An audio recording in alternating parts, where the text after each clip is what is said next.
welcome to another episode of Mick and the Fat Man, coming to you live from the Mick and the Fat Man studios, where we are talking life, music, and everything.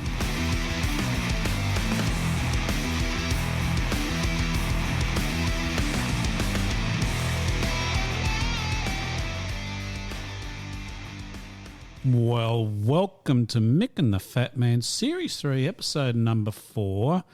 G'day, Mick. Welcome to you. And how are you travelling, sir? Mate, I'm travelling just fine, and I'm really pleased that we've got another episode happening right now. I don't know whether you noticed, but there's this thing going on around Australia in particular, and they're called cookers, and they're basically anti-vaxxers, believe in chemtrails behind planes and all those sorts of good, honest things. They have this thing where if they get pulled up by the police, and often their car's not registered, so they get pulled up by the police because the car's not registered, and the police say, could you show me your licence? And they say things like, under what authority? They say, you have no jurisdiction on me. And then they say this other little thing. They say, what authority? You're driving this. I'm not driving. We are travelling. Now, oddly enough, that doesn't go down well with the police because they don't seem to recognise the distinction. I think it's some sort of American thing, probably from the Magna Carta, the American Constitution. Something like that. But anyway, they believe that they have the right to be travelling in an unregistered vehicle and being unlicensed because that's different to driving a vehicle. So beyond me. So anyway, I'm just mentioning that because I've said how you're travelling, because I'm just saying to you, you no longer you can ride your motorbike with unregistered because the police have no jurisdiction over you when you are travelling, sir. That'd work well. Yep. Yeah. The chemtrails are another problem because obviously I think while you are wearing a helmet, I know that for your own safety, but a little bit of tinfoil over the top would help, I believe. Oh, it stops the radiation from getting in. Stops the radiation, all that sort of stuff. So anyway, Mick, that's just a little bit of information for you if you want to start to, drive the not drive the motorbike or ride the motorbike, but travel upon the motorbike. You can do so and reject the jurisdiction for which the police may pull you up for. Yeah, I saw the news clip the other day of someone who mistakenly took that position. Yes. And the policeman said, well, get out of the car. If you do not get out of the car, ma'am, I'm going to break this window and drag you out and arrest you. And did so. And he did so. And oddly enough, she had a few little priors there that she needed to address. Anyway, if I can find the clip, I'll put a link to it in the show notes because it is mildly amusing. Oh, it's hilarious. Yeah. Anyway, another great show planned, Mick, and I know you're going to be excited, but I thought, although we're sort of a little bit later on in the year, I think we need to just go back and just have a few words about a few people that unfortunately passed away in January, and there's a few significant people in there, and number one, unfortunately, is Jeff Beck, who passed away on the 10th of the 1st. One of the most influential rock guitarists in the history of music. He died at 78, so he was still playing as far as I know. So that's a sad death. We did go and see, you and I actually saw him. I know you're not a big fan of sort of guitar shows per se. He was all right. Yeah, but I thought he was sensational, of course. And then I also did see him later on at the Enmore, which was another great show. But he was playing, and just recently we played him doing the guitar for Johnny Depp and what was the name? Lamore, not Henry. Oh Lamore. yes, Name escapes me. Anyway, he's him and Johnny Depp did an album just recently. So Hedy Lamarr. Hedy Lamarr, that's it. Thank you so much. He was active right up until he died of bacterial meningitis, I believe, which is very unfortunate. That's a sad way to go, particularly when he'd reached the peak of playing with Johnny Depp. That's right. Yeah, he look. That's right. So he'd been in the Yardbirds. He played with Jimmy Page. He played with Rod Stewart. He had his own band, the Jeff Beck Group. He then became solo artist and played amazing stuff all through his life. But finally, towards the end of his life, he teamed up with Johnny Depp and became a guitar superhero, I believe. Yeah. Fantastic news. All of those were necessary steps. Yeah. So thank you, Jeff, for all the good work, and enjoy the afterlife, which I'm sure you will. Plenty of good guitarists there to play with. Another death just recently, Robbie Bachman.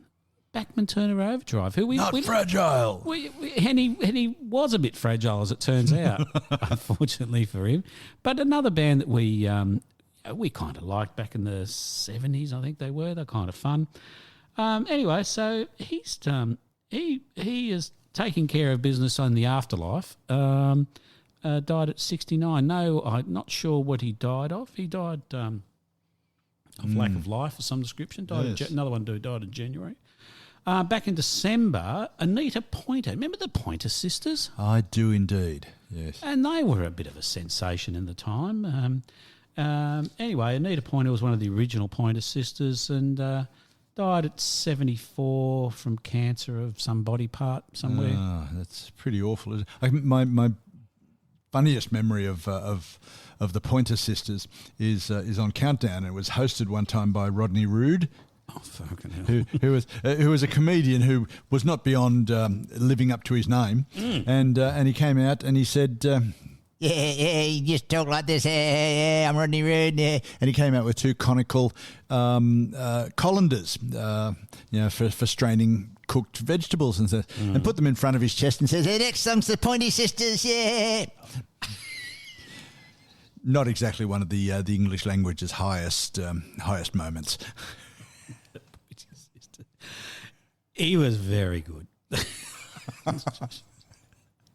Oh, God, Rodney bloody Roode. Apparently he wasn't like that in real life. Apparently he was quite urbane and quiet and well-spoken. Yeah. But look, he knew how to sell at an RSL club, that's for sure. Yeah, he knew his market. Yeah, he knew his market. Another one that passed away recently, Renee Geyer. Great Australian singer, and died from complications post-hip replacement. Nasty indeed. Yeah. And, so I've seen her quite a few times, I think down the Basement and those sorts of places, sort of your bluesy type of white bluesy singer, wasn't she? She was very good. I recall one time I saw her at the Opera House. Oh, did you? Yeah, God, supporting Jackson Browne. Oh, really? Yeah, of all things. There you go. That's interesting. It was a good show. The Opera House. And she was... she did a lot of work in the US as well, which I didn't even realise until I was reading the obituaries for her. And unfortunately died of as I said, complications of a hip replacement, which is not uncommon. Not complicated. Yeah, fat embolisms. I think I might keep my hips. Well, luckily you don't have too much of a swagger about you, which is good. So you probably have to be able to keep them for a fair bit longer. So don't drop the bike or anything like that. No, I'll try not to. Yeah, it's much better. But yeah, that's quite a bit of sad news. Unfortunately, she died on the 17th of the 1st, which was my birthday. Well, there's a birthday present, not a good one. No, not a good one, but something I can remember now. I can. Renee, I will have a drink for you at my birthday every year from this point forward. Indeed. And the other one there, Lisa Marie Presley, passed away as well. We're starting to get right down into it when several generations of a revered icon, we start celebrating his children and their children. The daughter of Elvis Presley and... so that's all a bit sad. I don't know what she died of, but lack of life, clearly one of the major contributors. David Crosby also, of Crosby, Stills and Nash. David Crosby solo career, Crosby, Stills, Nash and Young. Deja Vu is still one of my favourite albums that I listen to every now and again as well. Almost cut my hair. Happened just the other day. Fantastic. Unfortunately, suffered greatly by from the disease called Neil Young smoking drugs with Neil Young and taking drugs with Neil Young. That was one of his major problems earlier on. But he then had a long illness. He'd been crook for a long time, unfortunately. But really a stellar career. The Byrds, they did Hey Mr. Tambourine Man, which was one of the great covers. Yeah, so unfortunately another one, he was once again another person who was lovingly surrounded by his family and his son, Django. His son was called Django. Indeed. Anyway, so is that named after a movie?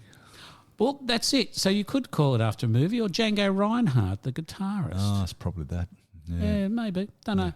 Anyway, so that's all a bit sad. So Vale to all those people who have passed on, and Vale, Vale, not Vale, got it wrong. Just said it how it was spelled. Fucking hell. Bloody hate the way they trick you like that. String me up for bloody talking. Oh, jeez. Anyway, let's move on. 1001 albums you must listen to before you die, edited by Robert Dimery. Once again, I have done a random page opening, a true random page opening, and open to page 708. Now, pardon me, beg your pardon. I could have chosen Amy Mann for the album Whatever, the Afghan Wigs for the album Gentleman, Liz Fair for Exile in Guyville, but I chose the Auteurs, an album called New Wave. Produced by Luke Haynes and Phil Vinyl, art direction P. Barrett and A. Biscombe, length 41 minutes and 36 seconds. Mick, what did you think of the Auteurs? Not one that I'd ever heard of before. It is one that I've heard in passing of the Auteurs, but the album is one that passed me by, and on listening I can see why. Non-offensive. Nice. I think it was all right. Oh. I quite liked the first song on the album. I had a Showgirl. Not bad. But look, nothing overly special, is it? No, look, I was going to damn the album with faint praise, and I think that probably when I finish talking, that's what'll have happened by saying it's okay.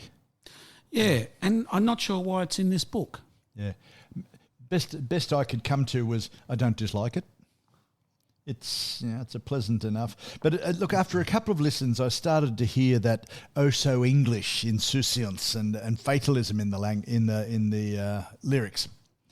It's a little bit of kinks in there, and in the Englishness of it, not necessarily bigging up Ray Davies, but and I started to appreciate it a little bit, despite the kinks echo.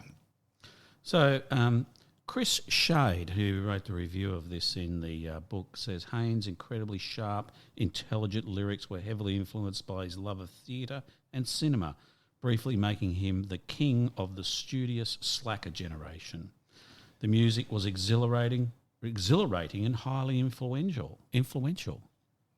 Wow.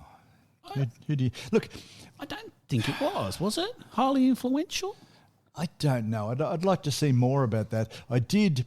I'll give Spotify a point, and when you play an album on Spotify, as you would know, it plays the album that you want or a large slice of it, and then plays other songs. Similar genre. And I thought it was interesting, bands like the Lars, which are hugely regarded, but again, not huge commercial propositions, and a few other things. Julian Cope and the Teardrop Explodes, they put him in the same basket. Don't know.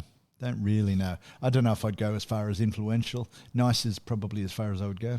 I'd say that we did have a quick natter about Chris Shade, who did the review of this album, basically put it in as, I assume, one of his great albums.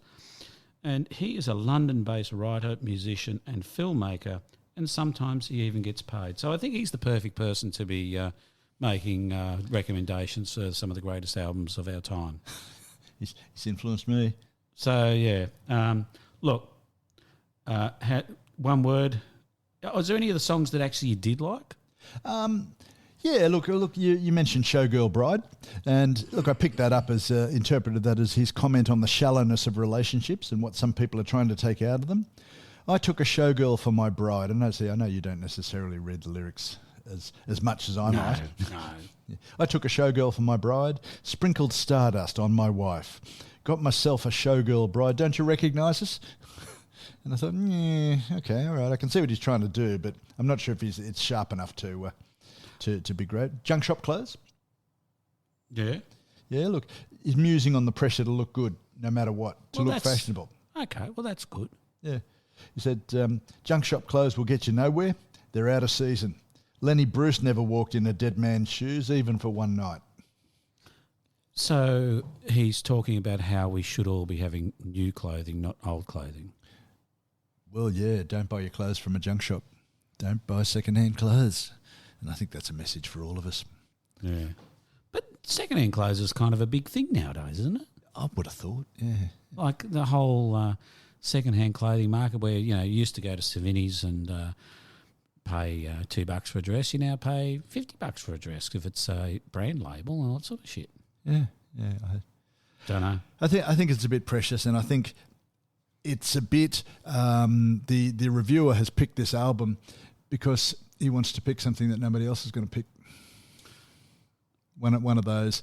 On that note, Michael, on that note. On that note, are you suggesting? I think that has summed it up beautifully. Yep. Well done. So time for us to drag out the battered, bruised, beaten bag, the Globite school bag, the hard Globite school bag. Mick's going to open it up, and with a bit of luck, Mick will treat us to another unlocking ceremony with sound effect. I haven't got any sound effects. This is going to be a silent opening. Can I do one for you? Please do. Clunk. Wow, that's the left one. Let's see if I can get the right one. You've got to fight it a little bit. Thump, clump. Oh. Yeah. Okay. Wow. Looks open. Yep. Looks open. What's inside there, mate? Smiths. Hey, chippies. Smith's chips, that's the one. Love them. Yeah, Excellent. Probably not. Cheese and onion, my faves. Morrissey and Marr, my favourites. I don't know that flavour. Morrissey and Marr. Are they a cheesy sort of flavour? They are sometimes cheesy. Well, sometimes Morrissey's wit is cheesy, but generally he's pretty good. Yeah, he's a divisive character, isn't he? Divisive, opinionated, curmudgeonly, miserable, all words that have regularly been used to describe Morrissey. And I think his reputation at concerts is legendary, i.e. how long they may go for or not go for. Or not go for at all. We'll come back to that one. Yes. Anyway, move on. Let's give us a bit of a rundown on the Smiths, buddy. Look, the Smiths are from the early 80s. They're a Manchester band, and hasn't Manchester turned out a lot of bands over the years? And they've got 2 football teams, so gee, they've done well. It must be a big town, both City and United. Yep. Yep, it's the way to go. The Smiths are contemporaries of some of the biggest bands of the modern era. R.E.M., U2, universally appreciated. Look, you really would have to go a long way to find someone who's really down on the Smiths as not being deserving of being talked about, not being deserving of any fame or influence or reputation that they've got. I think that's got a lot of influence on the Auteurs from the future. I think that's entirely possible. Anyone who plays a guitar and sings a miserable lyric has got to be influenced by the Smiths. That's right. Yeah, they're all second generation Irish immigrants, which is interesting. A lot of people from Manchester, from Liverpool, from that northern west coast came across from Ireland. Ireland's had a troubled history economically and had famines and the troubles. Yeah, and a lot of people immigrated from Ireland from about the 1910s onwards, and they immigrated to Liverpool, Manchester, and London. And the thing that Ireland did, they've had all these troubles over the years and all sorts of things, but they found that the best way to have some form of economic stability was to become a tax haven. And so they have a very low tax rate. And some of the biggest corporations in the world are incorporated in Dublin. Yeah. Accenture, one of the most despicable. Isn't Google? Possibly. Yeah. Possibly. Yeah, but many companies are there for only because they get a low tax rate. Yeah. I think that's relatively recent in the game. But nonetheless, No, it might be 20 years, Yep, but yep. relatively recent, yeah. Yeah. Sorry. Yeah. No, that's all right. Morrissey once claimed, "We're more Irish than you too." Which And more British than the Beatles. yeah, something like that. Yeah, well, U2 being a Dublin-based band And more folk than Dylan. something like that. Yeah, yeah. Well, U2 regularly supported Thin Lizzy in Dublin. Is that right? Yeah, yeah. And Thin Lizzy actually gave U2 the leg up to make it in the first place. Good band though. Yeah, yeah, they were.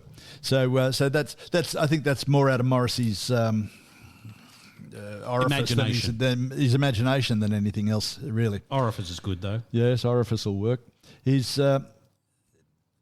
family's got a literary connection.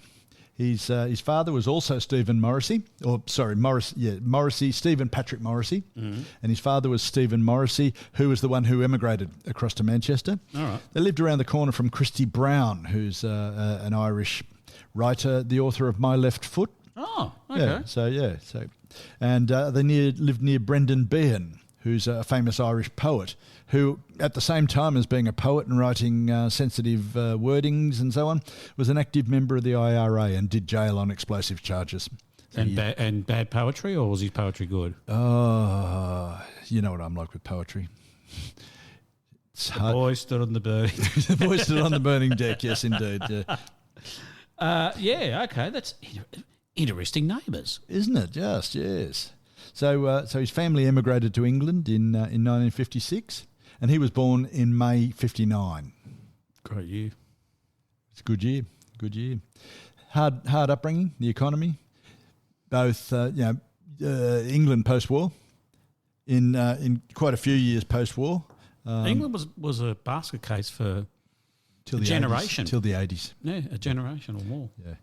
And much in all as Margaret Thatcher is hated by many, I think she can take the credit for turning England around. It's now a stable, strong economy, well regarded. It wasn't until relatively recently.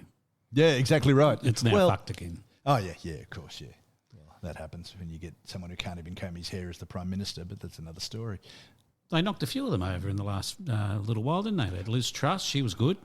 I loved her work. Yeah, they've been really good economic managers over the last little while. Yeah. The funny thing is, despite the band themselves, Stephen Morrissey, Andy Rourke, Mikey Joyce, and Johnny Marr, were all brought up in this area and had a similar sort of upbringing. But Morrissey has embellished and embroidered his upbringing and convinced himself that it was miserable and he had the worst upbringing in the history of the world. No one else that knows him has been able to pin any of this on him. They recognise that he was a weird teenager, who wrote miserable letters to people and had a lot of fixations, which a lot of teenagers do. There's nothing wrong with that. Teenagers, England, fixations. It's all one had, isn't it? And a lot of the sources for this, we talk about books, and there's a book called The Severed Alliance by a fellow by the name of Johnny Rogan, which was written. Joe Rogan's brother. Yep, absolutely. Yeah, except Johnny Rogan's honest and Joe Rogan's not. Oh, okay. Yeah, that's the difference. Yeah, but really very good book, eminently readable. He's detailed history. He tells you who his great auntie Mabel was and where she lived and what her views were on Brendan Behan. But it's a great book, and it goes into some detail about how the band started and Morrissey's upbringing and whether there's any truth in his woeful tales of a terrible teenagerhood and childhood. So what year did they immigrate? 56. And he was born in 59. Yep. Yeah. It still would have been. I mean, the whole of that area would have been still pretty downtrodden. It's still pretty. There's a lot of people who tell you that their childhood in that area was great. We were poor, but we were happy. We were happy because we were poor. But not Morrissey. He was brought up a Catholic, but he was unimpressed, with the whole, your soul lives forever, go on. I can imagine. Carry on. He says, can you imagine living this life without end? Well, thank you, Stephen. I can imagine he would have been miserable. But, you could just... You're sort of saying, he's bloody miserable. All the kids are out there playing in the street and he's just sitting home being miserable. Then he has to go to church. And he's really miserable. Yeah, heaven knows I'm miserable now. Oh, God, I'm so miserable. I'm not singing that miserable bloody song. Yeah. I'm miserable. I think I'll write a song about that. I'm miserable. Funnily enough, his musical influences were English female singers. Really? Sandy Shaw, Cilla Black... and he'd cover some of their songs later, both at the end of the period with the Smiths and on his solo work and in concert. And in fact, it was a source of tension with Johnny Marr. Johnny Marr, who was brought up in much the same area with much the same sort of upbringing, he said, "No, we were brought up." But they weren't singer-songwriters, were they? No, they weren't. They were just singers. Yeah, interesting. Well, the singer-songwriter is not a concept that was in the 50s or 60s. No. Some people did write some of their own, and some people, like Elvis, didn't write them all, but got the songwriting credits for it. Because if you want your song to be covered by Elvis, you had to give over half the credit. Very smart boy. Yes, smart boy. Other influences of Morrissey in particular, Mark Bolan. Sure. Yeah. Sure. Yeah, we loved him, and. Bowie, the New York Dolls, which are all reputable influences, and then he loved Joni Mitchell because she was a great songwriter, which is fair enough. Smart, good work, well done, mate. Yeah. Believe it or not, in 1976, he saw and was impressed by Split Enz. What, in England? Yeah. I'll be bugging. That's about when they went over. They went over before Neil was big enough or old enough to. He would have only been 12. Yeah, he would have been a young'un. And then that's when they did Second Thoughts with Phil Manzanera. With Manzanera. Yeah, absolutely. Okay, that's interesting. Morrissey decided he wanted to be famous. Marr, at the same time, also wanted to be famous, but wasn't sure how to go about it. Morrissey was fairly determined in his push. He tried to convince Marr to form a group, and he started dropping his poetry and song lyrics into Johnny Marr's letterbox. A bit creepy. Yeah. So they obviously had already met, had they? Yeah. But not great friends, not sort of your Lennon and McCartney sitting in each other's lounge room type of thing. Right. So after Morrissey's persistence, he keeps dropping all these lyrics there, and if you're a musician, can have some aspirations of writing songs, having a good set of lyrics probably is going to help. So he gave in to Morrissey's persistence and said, "Okay, let's form a band." So they did. They recruited Mike Joyce on the bass rather, and Andy Rourke on drums, and started off. The Smiths they chose because it was a deliberately ordinary name, a workman-like name, a smith, a jewel smith, Jewel Smith, blacksmith, silversmith, that sort of thing. Yeah. A person who works with tools and raw materials.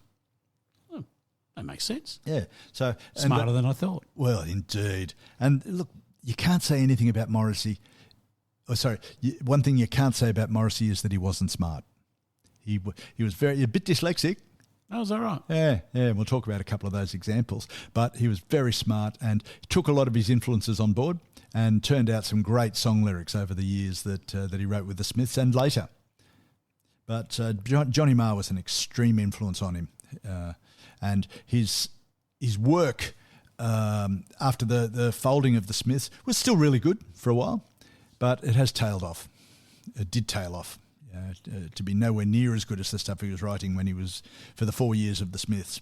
So was Johnny Marr, did he just pick up the guitar, do you know, or did he get trained? Was it classically trained or anything? No, just like your local bloke in 1,000 bands. Right. Yeah, played guitar, was willing to experiment, was willing to have a look at something, hear something and try and do it. We'll talk about when we talk about the songs, we'll talk about some of the techniques that he applied to getting an unusual sound. Right. Which he did. The songs are nothing, they sound simple, but you listen to them carefully. They've got a great drum and bass. arrangement, and the guitar work is very deep indeed. Okay. So you just would have been like, pick up guitar, go and have a few lessons, you be I'm a guitarist. Yeah, pretty much, yeah. And Morrissey also just like, I wrote some songs and I can sing too. Yeah. Can you really sing? Yeah, I can sing. Until somebody heard him. Now, and we might talk about that in a moment too, but I love Morrissey's singing style. It's really good. It is really good, but it's a bit like Dylan, a bit like Leonard Cohen, and you hear them and you think, oh shit, their voices aren't so great, but their songs are just something else. And to say that somebody else has covered a Leonard Cohen or a Dylan song, that's fair enough. You can always do it, and he always leaves lots of room in there. But Morrissey made them his own. There's not so many Smiths covers around. No, he's had an unusual style, but he's a very good singer. Very good singer. He is. And can you imagine, when he started singing, he right from the outset, he had an unusual style that sort of putting in yelps and vocal sounds, like that in I Started Something, and This Charming Man, woo, woo. It sounded like a sort of dog getting hit. In many ways, the Smiths were everyman as they started. Because their name was a common, ordinary working class name, particularly for young people. The angst in Morrissey's lyrics, there was pretensions of education in some ways, pretensions of artiness. Yeah, that's true. true. And it wasn't just pretensions. It wasn't just like some songwriters, write a few words and put a few strumming guitars and hey, we've got a pretentious song. Morrissey's lyrics, and we'll touch on them, were great. He had some really good historical touches, references to other art and culture, twists, emotional twists in his lyrics. Yeah. He's so. From when the band was formed, how long before they actually knocked out an album? Do you know? First year. They got together and worked really hard. So when they were together, they were working very hard. Okay. Yeah. And how long were they together for? 4 years. That's short, isn't it? That's so short for the output. Yeah. And for the level of influence and their importance still today. That's really interesting. Pistols were together for a year. Yeah, true. Year and a half. They really did explode though, didn't they? Yeah, these guys sort of slid out of... imploded. Yeah, imploded, if you like. There's always those people who are confident in the community, confident, able to do things, to get the girl to dress well, to look successful, but to most teenagers in early 20s, it's not them. So that's why they were able to buy into the everyman component of the Smiths, because he's singing to us. He understands what we're the pain that we're going through. I mean, you and I, anybody, don't know how to talk to girls, and if we did go somewhere, we'd have to go with a bunch of friends, so we'd have someone to talk to. Yes, that's right. Yeah, and all of those things, and that's not uncommon. That's throughout the world, the Western world anyway. That's right. Yeah, people go to places and. I mean, still in India, what is it like? Something like 6% of marriages are still arranged marriages, something like that. And love is the last thing you need in a marriage. That's right, exactly. And they don't have a noticeably different success rate. No, they do not. In fact, maybe even a bit better success, a bit more success than some of the. I don't know what it is in Australia nowadays. Last was like 1 in 3 people got in. It's quite an extraordinary amount. Yeah. So if you can fall in love and pick your own partner. That's got to be a lot more successful than letting your family pick someone. Just let your parents do it. Yeah. It's so much simpler. Oh, God, imagine doing it. I'm just thinking about that. Imagine if you're thinking, okay, now I've got to choose a husband for my daughter. Now, in general, I just go to you, Mick, and I say, okay, you've got a boy, I've got a girl, let's marry them off. Because I just know you, so it's easier that way. And we can come to some financial arrangement. That's right. Of pig, goat, and a bit of sashimi, maybe some guanciale, a few little bits of food like that. And you can say, yep, not a problem. Pig, goat, guanciale. So, yeah. Okay, yep, done. We're done. Off they go, get married. There you go. Happy children. There you go, ladies and gentlemen. Marriage advice from the Fat Man. And if you need advice, I will be starting a service up to basically advise of dowries and what you should be putting in your dowry. As I said, a bit of ceviche or, a guanciale, a few slightly different things in your dowry needs to be there. Don't go straight for the pig and the goat, is what I'm saying to you. Get something a little bit more interesting. Get some sashimi tuna. That's really showing love, isn't it, Mick? That's love, true love. True love. Sashimi tuna is a lot of money nowadays. If you get a couple of kilos of that, I'll marry anybody. That's true. Happy days. Yeah, you would. I think your wife would sell you for that much tuna. I wouldn't have open hell. Yeah. I'd be out the door quicker than I could fart. Apparently, we were going to do this podcast about the Smiths. Sorry? Did you know? I thought it was about arranged marriages. Yeah, well, I've decided to change it halfway through. Oh, sorry. You've opened the wrong page, haven't you? I'm on page 7. It says arranged marriages, dowries. Yeah. Jeff. Well, before we get to that, let's just talk about Johnny Marr. Oh, okay. All right, if you must. Fucking hell. Jeff. Oh, funny old bugger. His guitar style is very understated. He's not Jimmy Page or Jeff Beck. Or Jeff Beck, yeah, true. Indeed, or even Hendrix. But he was willing to experiment with guitar sounds. Charming Man, which was their first single, which I can remember when that single first came out. Saw it on Countdown, as we saw a lot of the stuff in our youth. And Morrissey's wandering along, holding a bunch of gladioli. Yep. And a song that starts, punctured bicycle on a hilltop desolate. With that jangly guitar sound of Johnny Marr. To get that sound, he took a Telecaster guitar, a Fender Telecaster, laid it on top of a Fender Twin Reverb with vibrato on. That's the speaker, right? Yeah, it's a control. Yeah. It's a control. Yep. Then he dropped a knife with a metal handle on it, hitting random strings. Okay. And then buried that sound underneath the 15 tracks of guitar to give it that ding ding ding ding ding ding ding ding ding sound.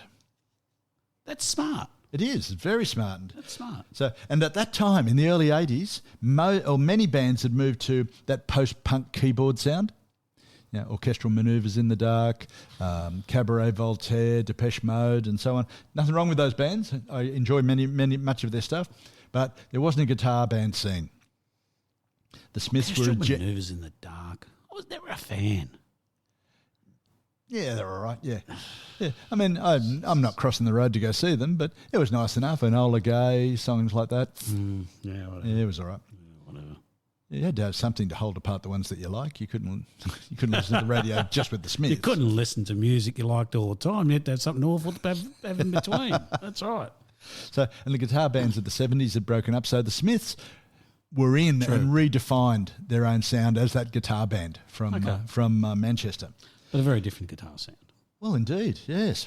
Funnily enough, Johnny Marr was, like us, a massive Neil Young fan.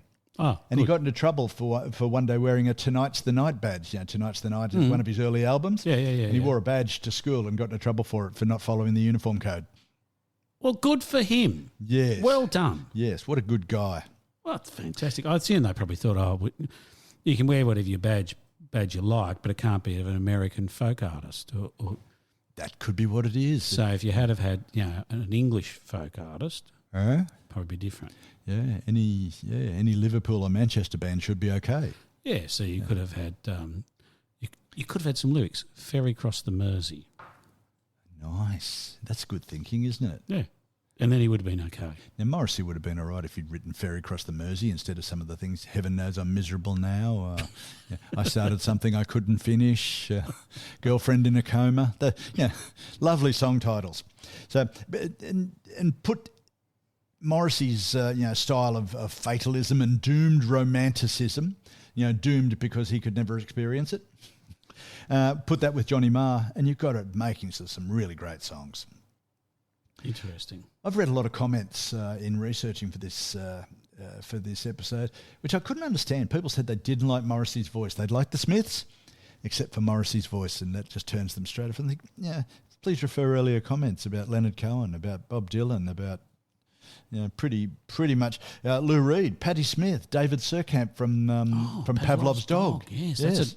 That is a pretty special voice there, isn't it, David Surkamp? It is, yeah. But it's not everyone's cup of tea. No, it is not. Particularly when he gets going on that album, that album, Pampered Menial. Yeah. Natchez Trace, yeah. But, and that just gives you the range of unique individuals who've got unique voices. And Morrissey can sing. I think so. Yeah, I think he does a good style. A bit lugubrious. I don't think he's let's run our way through the octaves here. He's more of a, he's not. I don't think he has a broad range. He's very true. He sits in a smaller range of. I don't know how big a bigger range he has, but it's not a David Surkamp type thing. Well, that's I'll just go up 37 octaves here and sing this. And break some glasses while I'm at it. Well, music appreciation, really does allow some element of personal taste. So I can say, if you don't like Morrissey, then you're really going to have trouble grasping the Smiths. Yeah, if you don't like Morrissey, you're in deep shit. Yeah. Don't listen. Stop listening now. Indeed, yeah. Move on. Go and listen to... Or read the words with the stereo turned off. That's it. Go and do that. Yeah. Do something else. There's so much personal taste in any sort of music. Otherwise, how can you explain Coldplay's success? Go and buy some guanciale. Yeah. Morrissey is not a concert tenor. He's got, as you say, he's got a passable voice, but he adds to he stretches, breaks, pauses words. He's got great timing in his lyrics and the way that he delivers those. So, did you ever see them live? No. Oh. I went to see him. Well, no, I didn't see them here. Went to see Morrissey in Sydney. Had tickets and got to the Hordern Pavilion where he was due to play. Yeah. And Morrissey's renowned for no shows, and not being much of a traveller. Initially, he was looking forward to travelling, but once he got going, he developed a fear of airplanes. So he didn't like flying. So he came out to Australia. There ain't no other way to get here. So he got out here, and he was all put out because of having to fly, and he cancelled the Sydney concert at that night. Now I was there with my brother, and comes about 7 o'clock at night. No, Morrissey won't be turning up. You can get a refund on your tickets. What a prick. Yeah, we said a couple of words like that and then went and had a beer. What a prick. Yeah. That's a prick act. It's not good. Yeah, it's very sad. Now, Morrissey met Bowie once. The fun thing about talking about the Smiths and Morrissey is the quotes. The lyrics are in there, but the quotes. Morrissey met Bowie once, and he recounts that meeting in his book Autobiography. Yeah. Is that what it's called? Yeah, he really went all out in the naming stakes. Well, the thing is that I think he's trying to say that realistically, folks, there's only one autobiography you should read, and it's mine. Yes, I'm the one. Yeah. He describes meeting Bowie. He met Bowie in 1992. Yeah. And he says, David tells me, I've had so much sex and drugs, I can't believe I'm still alive. So Morrissey says to Bowie, I've had so little sex and drugs, I can't believe I'm still alive. That is a good line. Yeah. That's a good line. Absolutely. That's interesting. So he was, and probably not through trying. Well, I suspect of what I've read and what Morrissey said that if you don't try, you can't be turned down. Was the 80s the end of the excesses of the 70s or not? I'm wondering. Different excesses, I think. Yeah. A lot of the bands that were successful in the 70s became examples of overuse of every single thing in the 80s. I don't think the 70s and the 60s were big for cocaine, were they? Or am I right? Could be. But I haven't got a chronology of cocaine use, but LSD, certainly the 80s is known for it. Absolutely. LSD, marijuana, heroin, big. But cocaine I don't think was big at that stage. Yep. Anyway. Yeah, look, I started something. Comparisons to Beatles. A joke. I started a joke. Yes, started the whole world laughing. Now, I think last week I said a big statement that were the Smiths overrated? No, they're one of the best bands and best regarded bands and influential bands in the history of rock music, and I still stand by that. Beatles, obviously, very, very influential. Beatles, Stones, people like that. But there's a lot of comparisons of the Smiths to the Beatles. Mm-hmm. Yeah, they're split. Obviously, their split at the end was messy. Yeah, okay. Like Morrissey and Marr still aren't talking. Really? Yeah, 35 years later. And wow. And from both of them at various times, there's an admission that they won't play again together. Where did Marr go after they split up? What did he end up doing? Well, Marr left the band and left, or they just no, they were having tension. And you're in a band. You're in a band with Morrissey. But both, by the sounds of things, they're the two people who are going to have tension, aren't they? They're absolutely. Both, yeah. There's a similarity between the two. That creative tension. Yeah. Creative tension. No, why? And Morrissey has got a limited span of attention. He admits that himself. So there was all sorts of talk after their fourth album, or coming up to their fourth album, Strangeways, Here We Come. How are we doing for time? No, we're fine. Good. And there was speculation that is the Smiths going to last? Mm. And then there was an article in New Musical Express, which said, "Will the Smiths split?" And Marr read that as leaked by Morrissey. Oh. Right. Yeah, that's not unheard of for right. people to leak stories to get some action. And so Marr said, "Well, I'm not going to be around and let him leave. I'll leave." Really? So on the strength of an article that Morrissey claims he didn't place, Marr left and the band was finished. Okay. So 4 years and that was it. It's quick, isn't it? It is, yeah. The music's still studied today. Morrissey's lyrics, the way Marr plays, very experimental, and he still keeps that up to this day. He left the Smiths and played with a bunch of bands, with a bunch of people rather. For example, Marr joined a band played with a band called The. Oh yeah, I remember. Yeah. And I don't remember any of their music, but I just remember the name. No, it was the Uncertain Smile or something like that. Yeah, not a top-ranking band, but nice enough, pleasant enough. And it was Johnny Marr playing guitar, which was good. Now, when the Smiths was extant, when they were going concern, both Marr and Morrissey were against drugs. Ah, okay. And yet, once Marr started playing with Matt Johnson in the Matt Johnson was quoted in the music press as saying, "Well, we just fill him up full of drugs and put him in a room." Oh, okay. All right, okay. What do you do with that? Okay, it's interesting. Yeah, exactly. I wonder if it was true. Yeah, I don't know. Rock musicians, what do you say? It's all right. Yeah, they didn't make good contracts. Everything was verbal.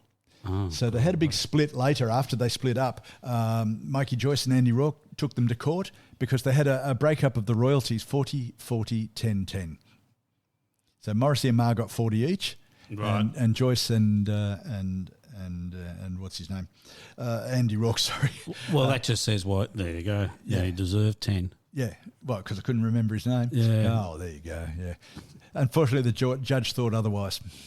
Equal split? Yeah, equal split. Yeah. Oh, okay. Yeah. So, and that could have been avoided easily if they'd had a proper contract or something written up. Morrissey couldn't get on with managers. And the complaint later was we didn't have good management. Well, yeah. You were never going to have good management because you're too much of a prick. Yeah. You've got to get on with someone to do that. Yeah. It's funny, isn't it? Because you think, here's this curmudgeon who doesn't really want to do anything unless it's the way he wants to do it. And that's why they split. Yeah. So, they're not going to have anything by consensus. It's always going to be drag and kicking and scream and all that sort of stuff. And so none of it's ever going to work properly, is it? No. But luckily they were able to work it out in the studio. But, They put out 4 awesome albums. Yeah. And all 4 of their albums were fantastic, and all 4 of them improved. They started off with an album called The Smiths, then went to Meat is Murder because they were all vegetarians. Were they? Yeah, isn't that nice? Then The Queen is Dead, and you know my views on The Queen is Dead. If you've listened to this podcast for more than a week, you'll know that I regard that as probably one of the best albums ever made. Pacing, lyrics, songs, guitar sound, rhythm, the whole box and dice. The cover even is awesome. The samples on the album are awesome. And there's a whole lot of compilations. There's more compilations of the Smiths than there were studio albums. That's right. That's right. Yeah. Their last album, Strangeways, Here We Come, named after Strangeways Prison in Manchester. Oh, is that right? Yeah, yeah.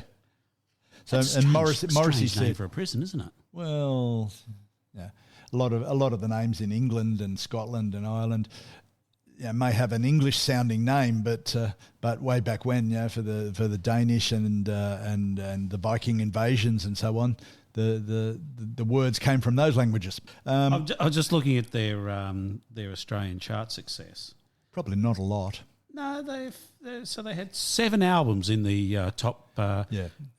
Bunch of released 4, had 7 in the charts. Good stuff. Yeah. So there's the Smiths. Yep.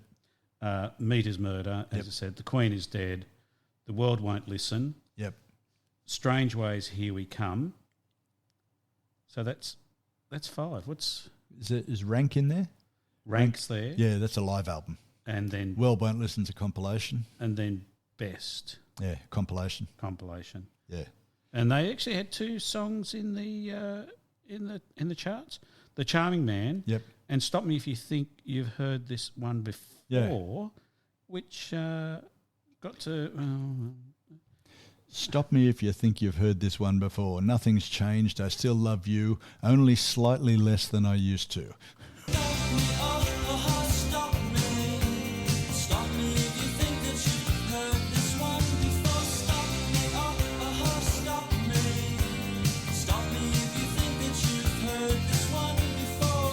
Stop me if you think you've heard it before.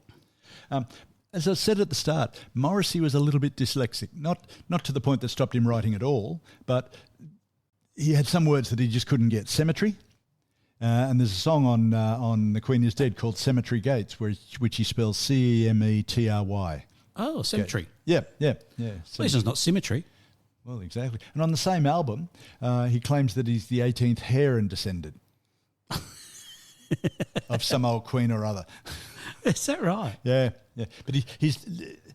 If you'll indulge me, I'll just give you a couple of lyrics that I pulled out of some of his songs, and they're just so funny. Yeah, go. Yeah, really good. I indulge you, sir. Yeah, thank you, sir. Morrissey when he was a teenager, he was a fan of the Carry On movies. And I think I mentioned when we talked about The Queen is Dead, as Anthony said to Cleopatra as he opened a crate of ale, "Oh, I say." Do you know what? When I was a kid, I used to love the Carry On movies too. Who didn't? Totally, thoroughly politically incorrect. Politically incorrect. And there was big bosoms in there. Absolutely, yeah. And as a young teenager, they were sensational. And I've said it before and I'll say it again. Sid James, Hattie Jakes goes to faint and she says, "Oh, I feel one." And he says, "Good, you feel one and I'll feel the other." Yes. And that, ladies and gentlemen, is the summary of Carry On movies. That's right. Every movie has that script. They just changed the costumes. Queen is dead, so I broke into the palace with a sponge and a rusty spanner. She said, "I know you and you cannot sing." I said, "That's nothing. You should hear me play piano." So I broke into the palace with a sponge and a rusty spanner. She said, "I know you and you cannot sing." I said, "That's nothing. You should hear me play piano." We can... I don't know if... There's lots of lists of the Smiths' best songs, and all they do is illustrate that whichever ones you pick, they're going to be fantastic and better than most bands off days or most bands on days.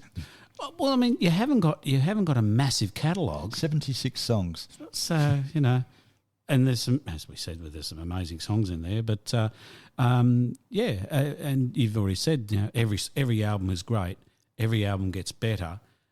So you've got this small catalogue of great songs. Yeah.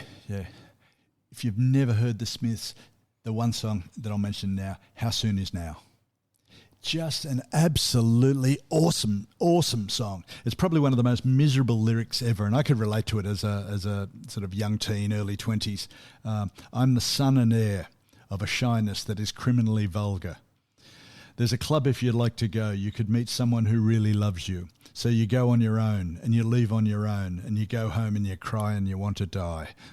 I think you really got to have no heart at all, and life's really battened you down if you can't remember feeling like that as a teenager. That's right. And the guitar on it, just absolutely awesome. It features Johnny Marr playing this skating Hendrix Page style, shredding over the guitar with like a shuffling skiffle type of beat. Oh, yeah. Dunk, dunk, dunk, dunk, dunk, dunk, dunk. Yep. Yeah.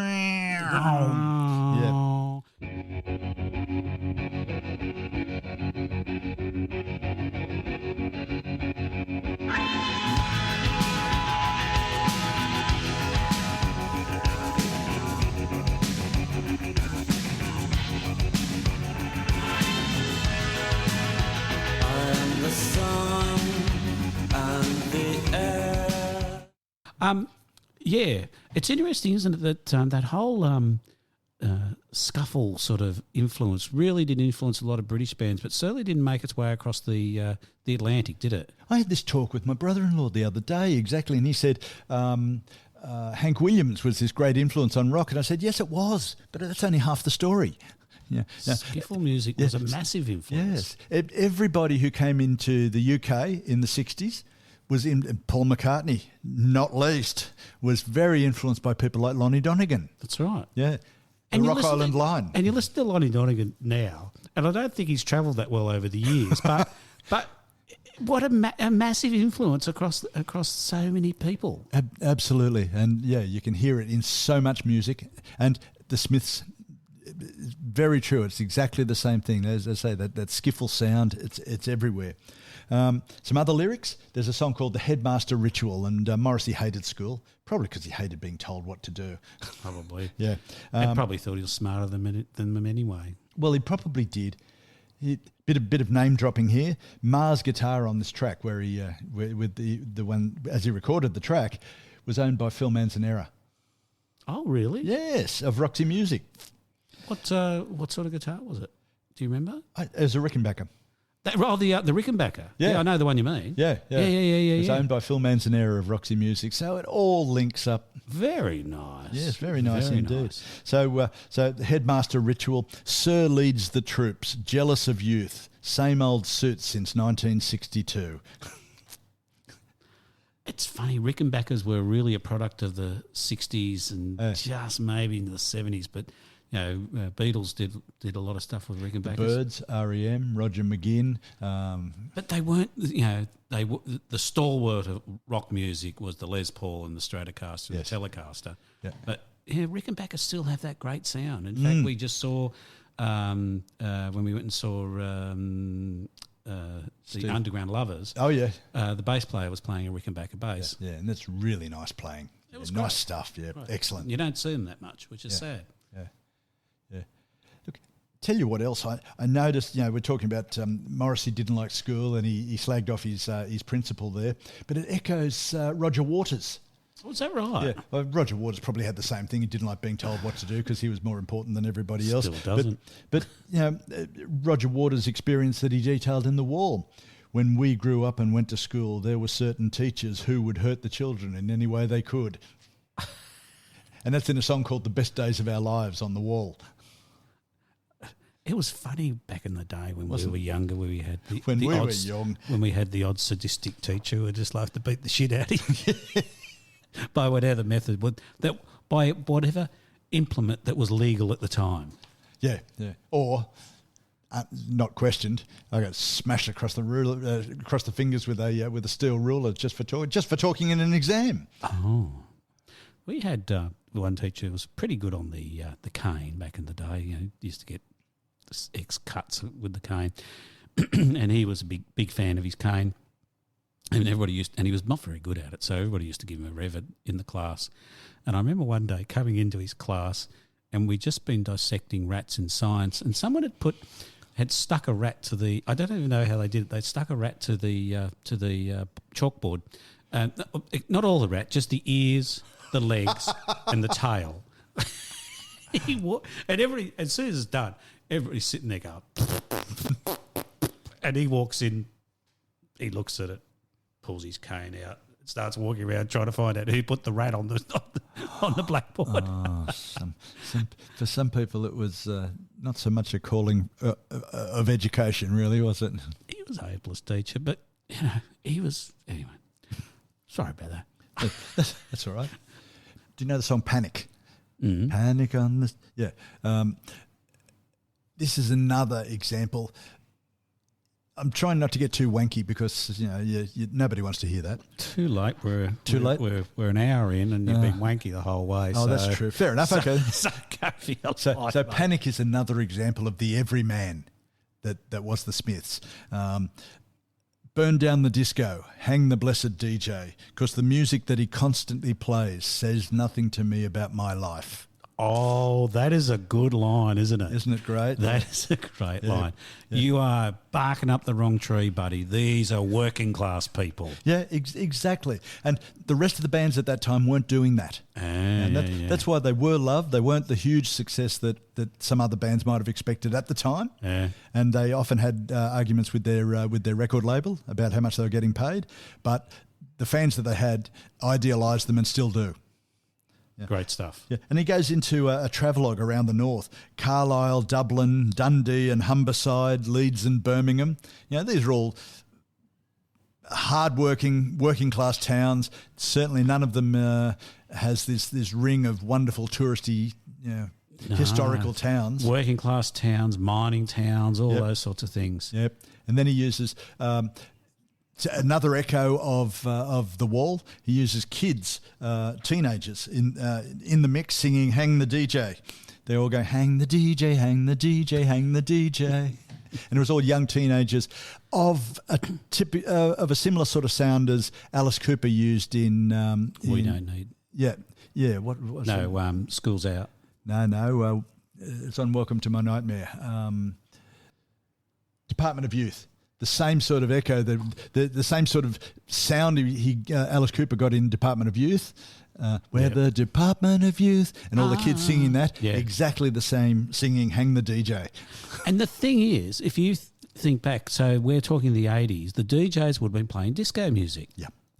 So that would have been the big thing. So, and you and I were haters of disco music because it was a mono of. So you have rich music and you distill it down to one little piece of a rich piece of music and you get disco come out of it. And it persisted. It says nothing to me about my life. No, and so it's interesting, isn't it? Yeah. And my view, and even now, is still there's not enough alcohol in the world to make me dance. I know, I have noticed that. And the fact is, you should, because you'd probably be a better dancer than I am, and I like dancing. Oh, yeah.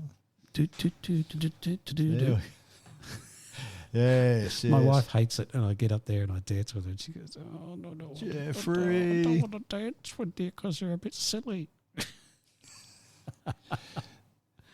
The wit of Stephen Patrick Morrissey. He's well known for his opinions. We'll wind up on some of his nastier stuff, eh? Nasty. Finish up on nasty. That'll be a great end. Thank you. He described the pandemic as convid. Oh, God, beautiful. That's an easy way out, isn't it? And he likened life under lockdown to slavery. And I read a response in one of the magazines that was having a shot at the wit of Stephen Morrissey and said, "Yes, Moz, not being able to go to the cinema to see The Fast and the Furious 9 is exactly like being kidnapped and forcibly transported to work on a plantation on another continent." Yes. Moz, is that his nickname, is it? Well, I hope so. Morrissey, yes. Yeah. I hope it is. Probably not in real life, but disrespectful journalists at the very least. Yes. Good on you, Mozza. On homosexuality, because there's always been a question about whether he's homosexual. It's not really much of a question, but never confirmed. Right. And he says, "Unfortunately, I'm not homosexual. In technical fact, I'm humasexual. I'm attracted to humans, but of course not many." Oh, God, he sounds like you. And he was asked a question about, didn't you ever want children or anything like that? And he says, I considered having a child with lifetime constant, which is who he refers to his partner, with lifetime constant, and discussed the unthinkable act of producing a mewling miniature monster. I don't think he likes kids. Christ. Oh, God, it'd be a chore living with him, wouldn't it? Oh, yeah, that's why the band broke up. And he regularly spoke out about Thatcher. And see if you like this one. The only thing that could possibly save British politics would be Margaret Thatcher's assassin. Right. And the police got involved in that one. Oh, right. And in 2006, David Cameron, the head of the Conservative Party at that time, said that he liked the Smiths. He was brought up on the Smiths. And Johnny Marr said he well, obviously unable to enforce it, but he let it out in the music press that he forbade David Cameron from listening to the Smiths. God, he's a fuckwit. Yeah. We won't waste any time any further, but I've got a study here that shows that the Smiths are very popular among depressed people. Oh, really? Yeah, I know that. You find that hard? Can you link that in the show notes? I could indeed. I think that'd be lovely to have in the show notes. Yeah. So that people who are depressed can go and link into there and find out that in fact the Smiths can only aid and abet it. Yeah. Heaven Knows I'm Miserable Now, Unhappy Birthday, and Girlfriend in a Coma were three of the 5 Smith songs to achieve the highest negativity rating available in the study.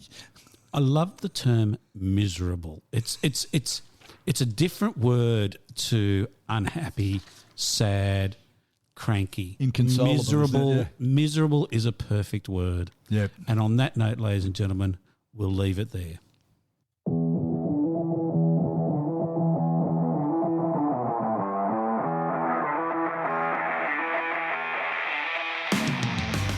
Well, that's a wrap, and thanks for listening. Don't forget to subscribe. It's free.